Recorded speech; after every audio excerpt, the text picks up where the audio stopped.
Alrighty, hello and good morning. So excited to talk about something that you probably have already heard about here. So this is a Symphony of War. Basically, you ever have those moments where something comes out and you, like your immediate thought is, "Wow, these guys' library must look super similar to mine growing up." Because, yeah, that's basically been my feeling the entire way through this thing so far. Now, I'm not super far into it. I mean, it's been crazy and busy and all that kind of thing. But generally speaking, this is, well, you might at first think, hey, this looks a whole lot like a friggin' GBA Fire Emblem or something like that. Which, yes, it does. You've got a bunch of stuff from that. You've got a lot of the terrain effects from that. You've got a lot of, unit types from it.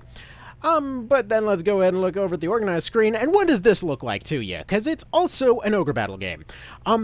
Basically, it's a combination of Ogre Battle, Advance Wars, Fire Emblem, as well as a few other things. Like, there's some stuff I'm sure came from other locations, but I know I saw Himeko's Story attempting in recent years, which, like, basically is the same deal here. You got, like, different squads here. They can go up to 9 units per squad.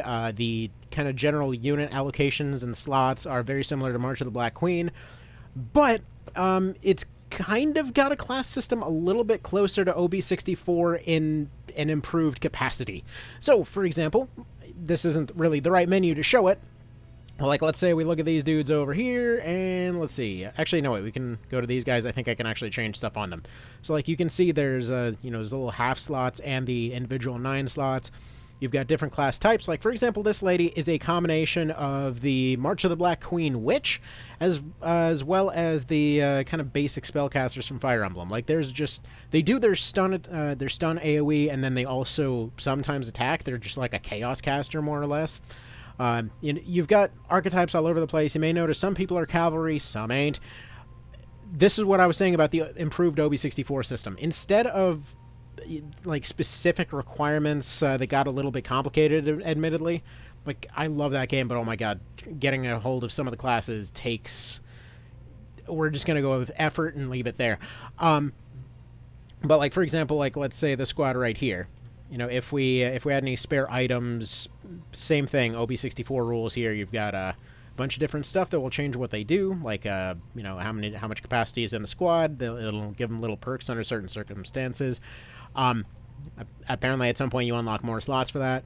But, for example, if you're on the map and you capture certain locations, like, for example, we've captured 2 stables over the course of this run. Like, you may notice right here, Sunstones are an upgrade item. So if we captured that over the course of the fight, we would end up permanently getting access to 3 of those. Now, the cool thing is that, yeah, you capture those things, you suddenly get more class unlocks, and then you, later on, if somebody promotes to that class, you use up those items. If they're promoted out of it, they go back to your stock. So you're basically, like, collecting upgrade tokens for your people. It feels very board game-esque. Again, a lot of Ogre Battle feeling stuff going on there. But yeah, we'll go ahead and get to this here. So when I'm saying tile effects, though, I was really hoping this map would show it.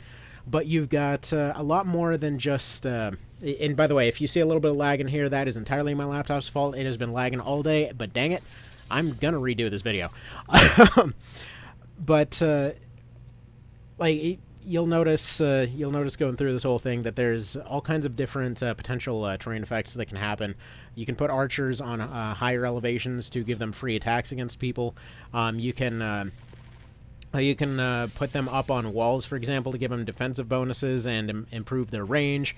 If you flank somebody on walls, they're easier to ambush. There's actual ambush mechanics to your stealth units. You've got, again, the whole cavalry thing. They work entirely different. You've got basically this... if you've ever played Age of Empires on the DS... This is very oddly specific, but they made an SRPG version of Age of Empires for some reason. But the tech tree in this reminds me a whole lot of the way that they handled tech in that one, combined with some AoE 2 stuff, like from the normal game, combined with some perks from Tactics Ogre. They've got, like, a little bit of everything going on, and it feels nice, is the thing. You've got surrender mechanics. Like, if a unit straight up can't fight back, you don't hunt them down. Basically, they'll instantly give up. Otherwise, if you're winning a fight outright, like right here you see where the stealth mechanics were kicking in. Their second round, they've already been discovered, so they're just going to attack normally in most circumstances.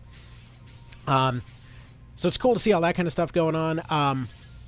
But actually, I want to take a quick little aside to point out, I was looking at the OB64 Discord the other day, and they were going on about the different potential strategic applications of some of these parties, like the whole idea that it doesn't matter where you put somebody, their offense is going to stay the same.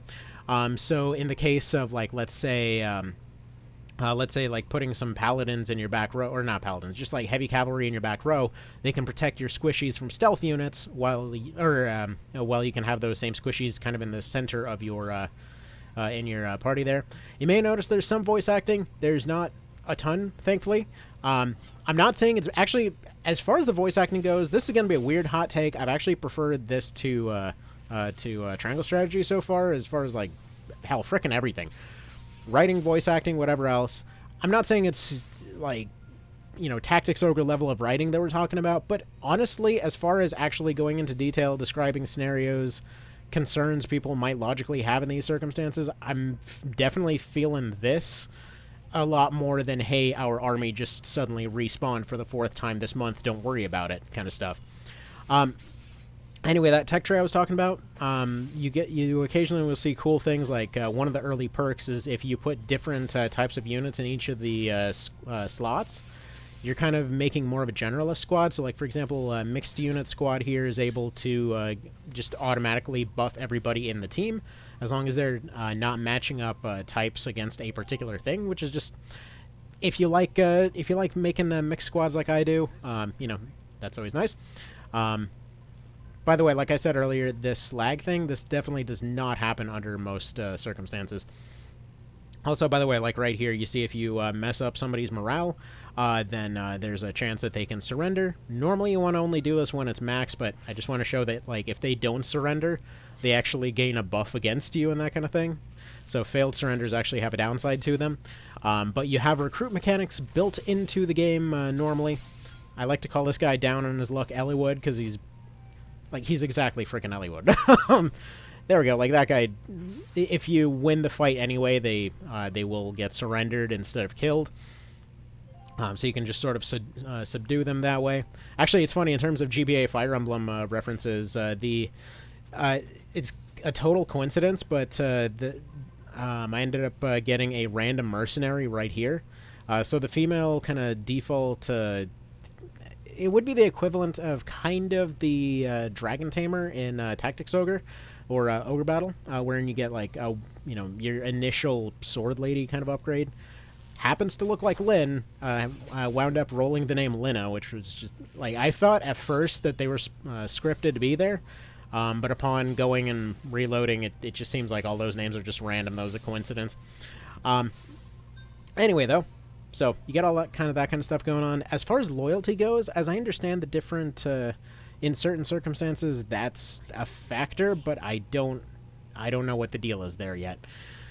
This is very early on into the game. You may notice also you can use your healers outside of outside of those initial outside of just basic fights, but you only can use them a limited time. So stall tactics are generally not something that's gonna keep you.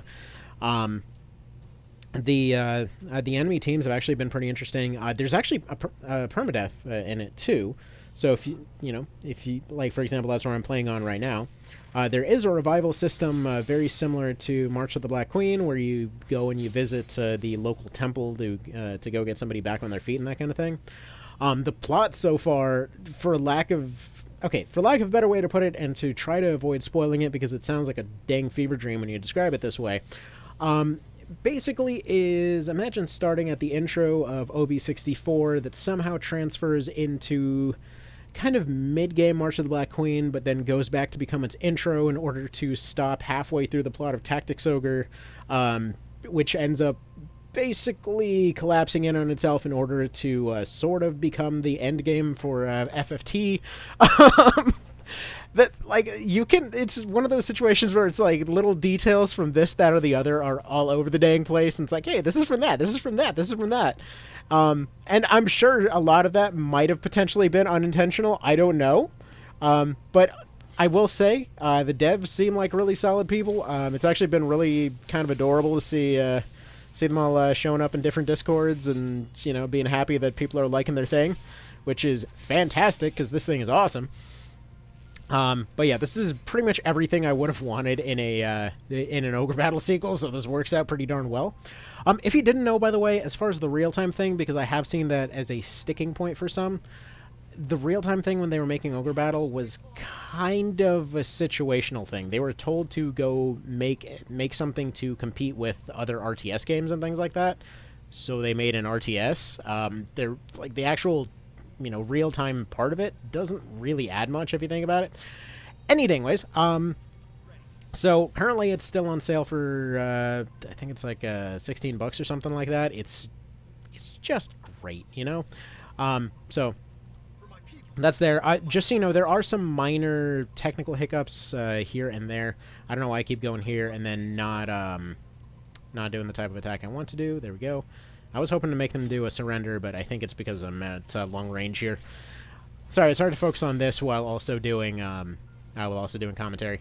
Like normally this runs buttery smooth. For some reason, when I restarted it, stuff happened. Oh, actually, come to think of it, one thing that I should show here, dude, whoever wrote the tutorial really frickin' cared. Like just going down everything you could possibly want is in here. Just like different types of units, different types of counters, what all the different skills do, aka something they really should have done for most of these most of the games in this genre.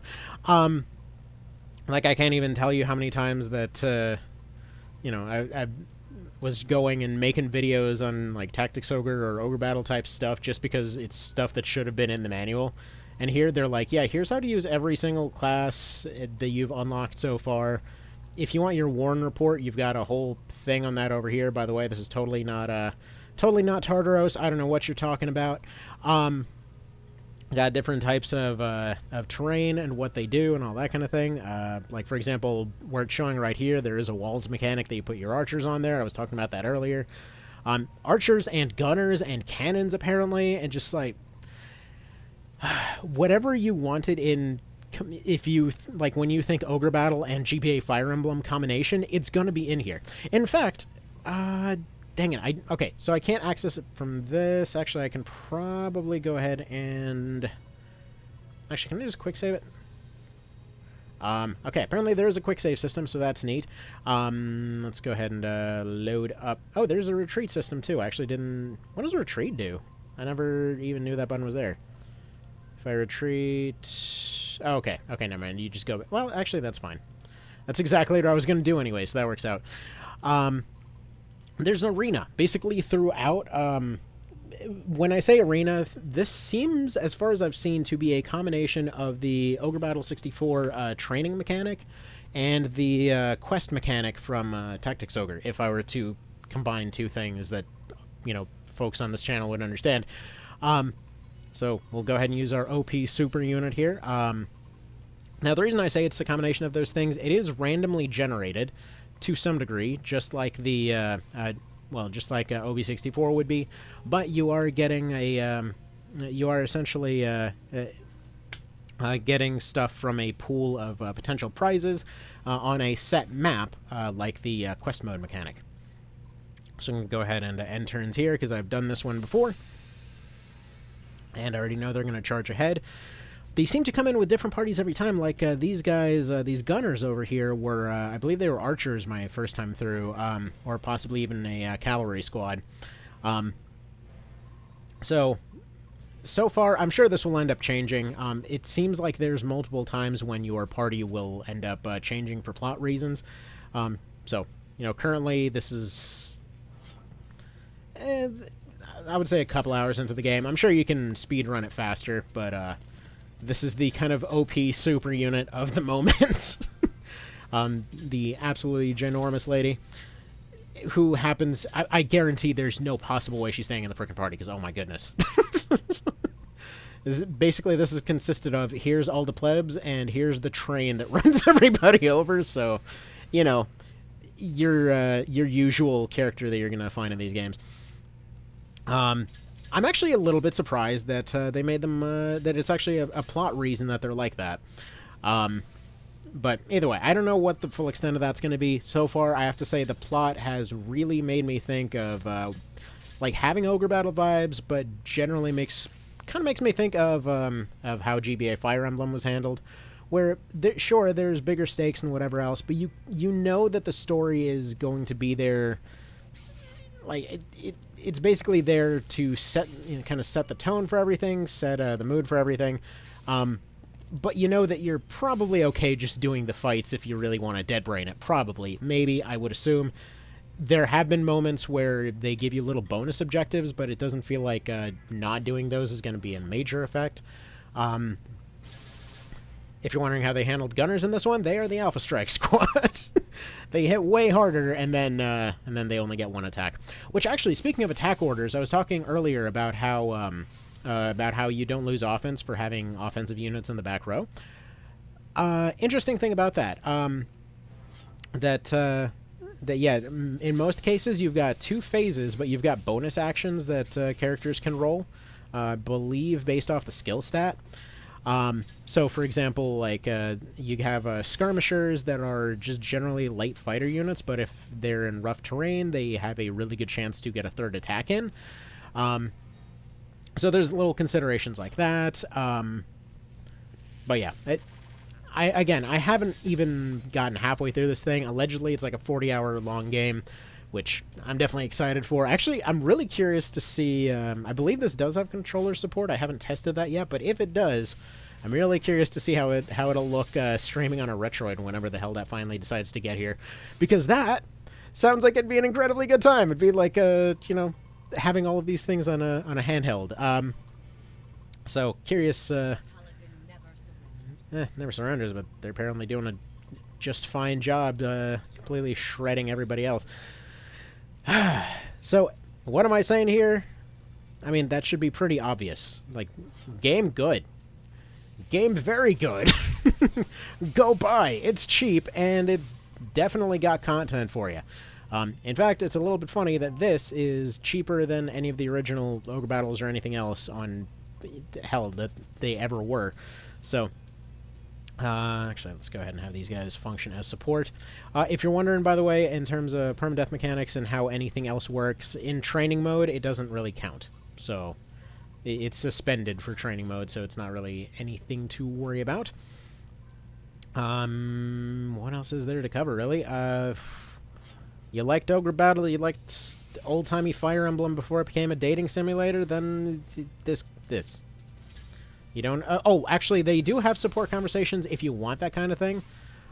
You do seem to get, like, faction reputation, which is this thing over here. You may notice the reputation meter from Ogre Battle, except this time around it's more or less a faction rank system that improves your store purchases and things like that. Actually, if we go ahead and retreat real quick... I'm actually a little bit curious if this uses up our token. Okay, so that doesn't use up the token. I believe you use 1 token for 1 win, basically. So far, as far as these go, one I bought at a rarity, a bazaar, basically it's like a rarity shop that you find on the map, and then one of them was found in a chest on a particular map. But like, yeah, if you lose units, you go and you recruit new people. You get 2 that are sort of, well, I guess now 3 because I got an upgrade for it. You get some that are kind of okay, and then you get some that are basic nobodies. You can go pick up some stuff over here. You know, you get class upgrade items. You get a few little things to slap on your teams for different potential uses. It's actually... When did I get so much money on this team, or on this save file? I could have sworn I was flat broke the last time I loaded it. Oh well. Supports-wise, I believe other characters will stick around just fine. I mean, as far as voice acting goes, I probably should have mentioned that earlier. The only one that I actually have an issue with so far is, oddly enough, the male main character. From what I've heard, the female one sounds fine. And that's mostly because, really, what are you going to do with the guy? They got to be a cardboard cutout. They're going to sound like a cardboard cutout, the standard anime Ken doll thing. But, again, what are you going to do? It is what it is. But what else? Oh, yeah. So what's actually on the tech tree and things like that? So it seems to be 3 different tiers. You get different costs for different stuff. Actually, what's all this? See, guns and cannons unlocks gunners, dragoons, and siege cannons. Oh, so you got to go quite a ways to unlock those, actually. All right. Never mind. I actually bought one of those at the store, thinking I could just go make a gunner now. All right, whatever. But yeah, so you get unit upgrades in here. You get little minor upgrades. Like this is the stuff that was reminding me of AOE 2 on the DS, where it's just like, here's your oddly specific units that you're specializing in. It's usually going to be mostly stuff you use and some you don't. That gain these little bonuses. I guess we ran out of certificates of initiation. I don't know what those actually are called. I'm sure they named them earlier. Just reminds me of the initiation emblem from Knight of Lotus. But for example, like if you wanted your Ogre Battle attack specific things button, apparently you unlock that from here. Let's see, aggressive and cautious attack types are from unlocking this one. I wish I'd noticed these two in particular before unlocking a lot of the rest of the stuff. Because my logic here was like, go to merchants, you get more artifacts. Definitely kind of gave me Darkest Dungeon vibes on that one. Zones of Control, which is basically Rampart Aura from Tactics Ogre. You got this one where all of your newbies start at a higher level. That kind of made me think of XCOM a bit. Psychological Warfare for reducing morale and making people surrender more often. Polearm Mastery. If you've seen this channel, you know what my deal is on everybody's got to have a spear. And yeah, then there was a particularly hard map, and then everybody died, so now there's a new party. Anyway, they didn't actually all die. I'm just saying that particular map, I was trying to do a bonus objective thing, and I only have like one of the 7 spear guys I had left, so... Oh well, he's gonna have to spear really good. Alright, dang it, what else? So, yeah, if you're wondering about class upgrades, it actually gives you little arrows. Again, OB, kind of March of the Black Queen style, but it gives you little arrows on whatever units need upgrades. If you're wondering how you'd see that, out of an army of a maximum of 200, yes, you can get quite extensive with that. But yeah, so it gives you little upgrades. You go to your people, and then it gives you a little thing of like, where would you like to change them. I really, really love this, by the way.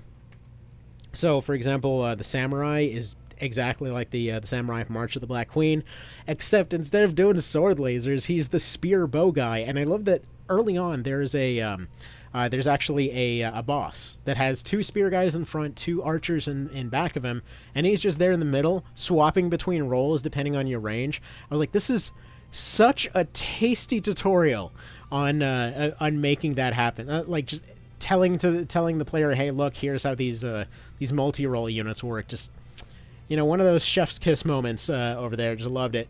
But yeah, you've got your OB64 stuff, like your heavy polearm guys and all that kind of thing.